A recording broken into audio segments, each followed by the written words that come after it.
आज मैं अपने विद्यार्थियों को इंटरमीडिएट का इंग्लिश फर्स्ट पेपर का सिलेबस उनके सामने रखूँगा और उन्हें अच्छी तरह से समझाने का प्रयास करूँगा। इंटरमीडिएट इंग्लिश फर्स्ट पेपर का सिलेबस 5 भागों में बांटा गया है। पहला भाग जो है प्रोज का है, दूसरा जो है पोएट्री है, तीसरा शॉर्ट स्टोरी, चौथा भाग जो है लॉन्ग पोएम का है और 5वां भाग जो है फिगर ऑफ स्पीच है। अब प्रोज से जो है कितने क्वेश्चन आते हैं, कितने नंबर के आते हैं, पोइट्री से जो है विद्यार्थियों को जो है कितने क्वेश्चन आते हैं, कितने नंबर के आते हैं, और शॉर्ट स्टोरी से विद्यार्थियों को कितने क्वेश्चन आते हैं, कितने नंबर के आते हैं। चौथा भाग लॉन्ग पोएम का है और अंतिम भाग जो है फिगर ऑफ स्पीच है, जिसको हम अलंकार बोलते हैं। फिगर ऑफ स्पीच से भी बच्चों को जो है क्वेश्चन दिए जाते हैं, लेकिन अंकों का जो है जब बंटवारा हम करेंगे तो प्रोज जो है हमारा होता है जो है 16 नंबर का, पोएट्री होती है जो है 14 नंबर की, शॉर्ट स्टोरी 8 नंबर की आती है, लॉन्ग पोएम भी जो है 8 नंबर का ही रहता है और फिगर ऑफ स्पीच जो है होता है जो है 4 नंबर का। इस तरह से जब कैलकुलेट करेंगे तो 16 14 जो है 30 हो जाएगा, 30 8 38, 38 8 46 और 46 फिगर ऑफ स्पीच जो है अंतिम क्वेश्चन रहता है 4 नंबर का। 46 में 4 जोड़ेंगे तो ये 50 नंबर का क्वेश्चन बनेगा। ये इंग्लिश फर्स्ट पेपर का। इंग्लिश फर्स्ट पेपर और सेकंड पेपर दोनों एक ही में रहते हैं, 100 नंबर का होता है। आज इंग्लिश फर्स्ट पेपर का सिलेबस जो है आपके सामने जो है मैं रख रहा हूँ। मैं अपने विद्यार्थियों से आशा करता हूँ कि वे इसे अच्छी तरह से समझने का प्रयास करेंगे। प्रोज में जो है पहला क्वेश्चन जो है लिख के आता है explanation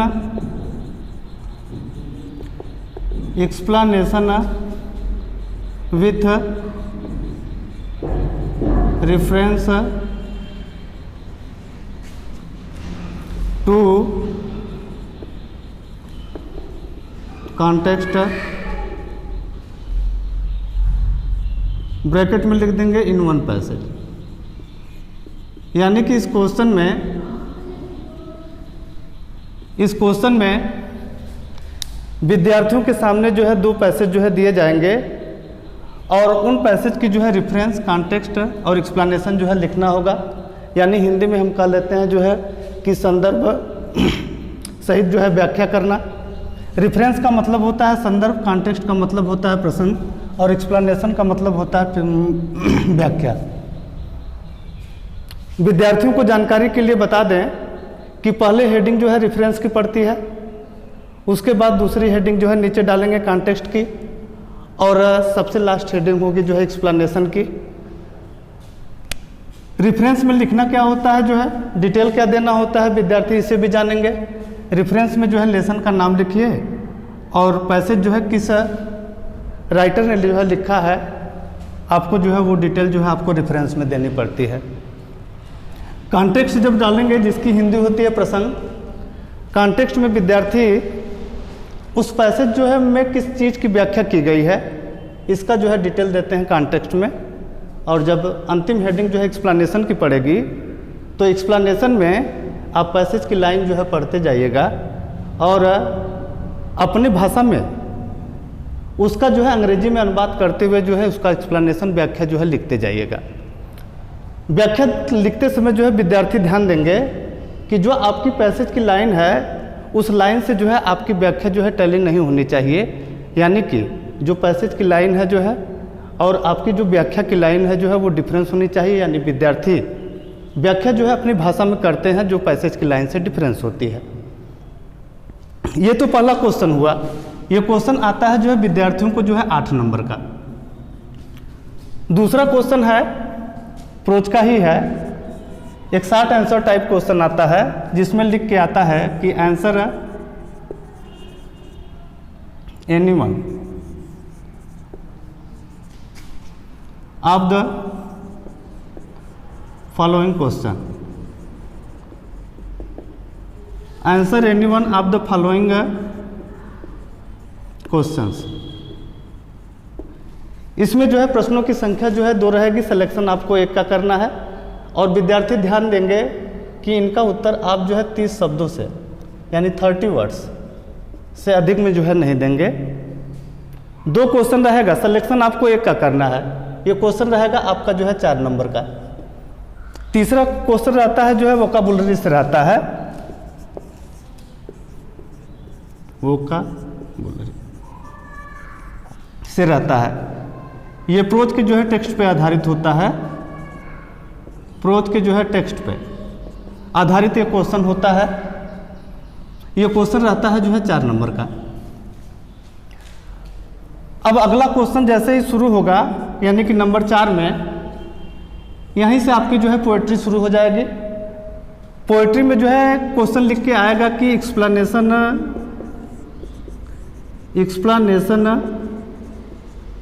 with reference to context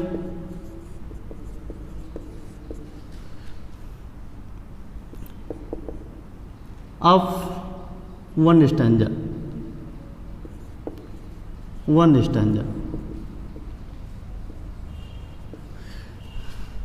यानी कि स्टैंजा की संख्या जो है 2 रहेगी और उसमें सिलेक्शन आपको जो है 1 करना है। और इसकी जो है रेफरेंस, कॉन्टेक्स्ट और एक्सप्लेनेशन जो है देना है। और ये क्वेश्चन जो है पूरी तरह से जो है डिपेंड होता है ट्रांसलेशन पोर्शन पर। जिन विद्यार्थियों का जो है ट्रांसलेशन पोर्शन जो है जितना स्ट्रांग रहता है, उनकी व्याख्या जो है उतनी ही मजबूत होती है। यदि ट्रांसलेशन पोर्शन जो है कमज़ोर है तो निश्चित रूप से जो है विद्यार्थी जो है ऐसे क्वेश्चन की व्याख्या कर पाने में जो है असमर्थ रहते हैं। नतीजा ये होता है कि उनको कम अंक मिलते हैं। ये चौथा क्वेश्चन भी जो है विद्यार्थियों का जो है 8 नंबर का।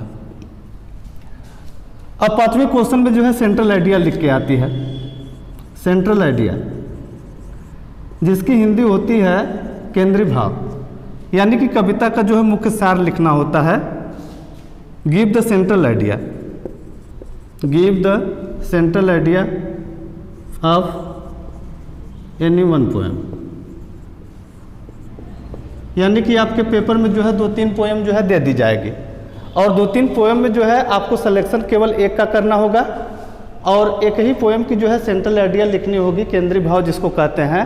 यानी कि कविता का जो है मुख्य सार लिखना होता है सेंट्रल आइडिया में। 6-7 लाइन में विद्यार्थी जो है सेंट्रल आइडिया देते हैं। ये क्वेश्चन जो है उनका रहता है जो है 6 नंबर का, यानी कि पोएट्री जो है 8 नंबर यहाँ, 6 नंबर यहाँ, कुल मिला के जो है 14 नंबर की जो है आपकी पोएट्री भी हो गई। अगला क्वेश्चन जैसे ही बढ़ेगा आपकी शॉर्ट स्टोरी जो है शुरू हो जाएगी। इसमें जो है 2 शॉर्ट आंसर टाइप क्वेश्चन आते हैं जो विद्यार्थियों के सामने जो है पेपर में जो है इस तरह से लिख के आता है कि answer any two, answer any two of the following questions, following questions. विद्यार्थियों को जानकारी के लिए बता दें कि इस 6वें क्वेश्चन में जो है क्वेश्चन की संख्या 3 रहती है। विद्यार्थियों को सिलेक्शन जो है 2 क्वेश्चन का करना पड़ता है।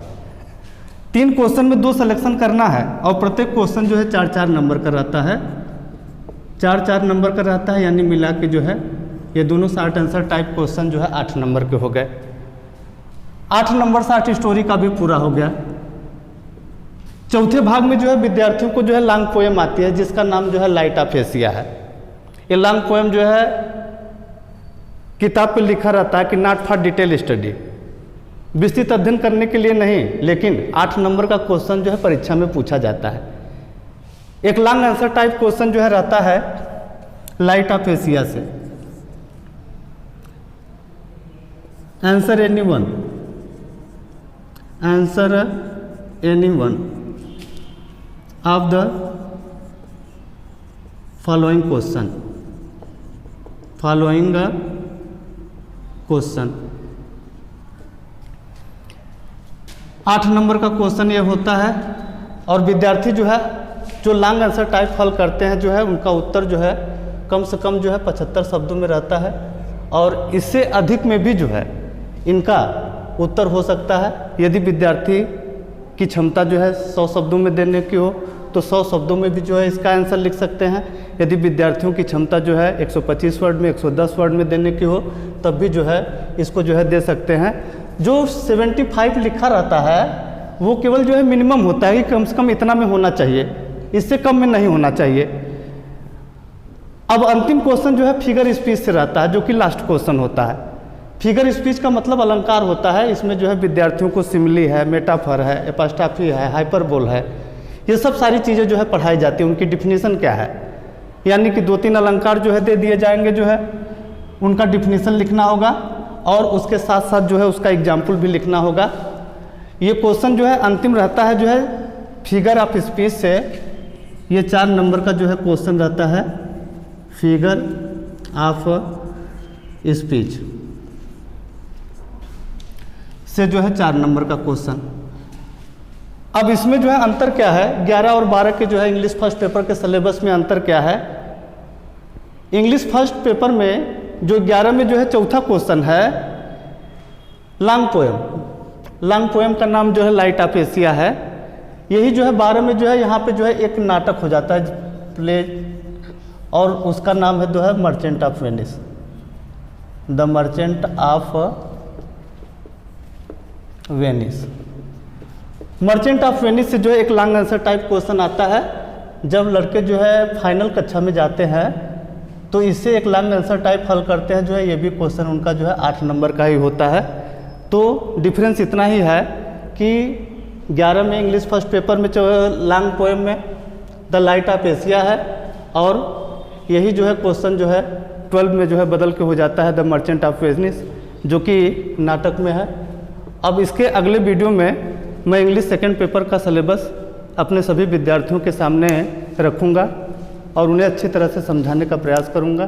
धन्यवाद।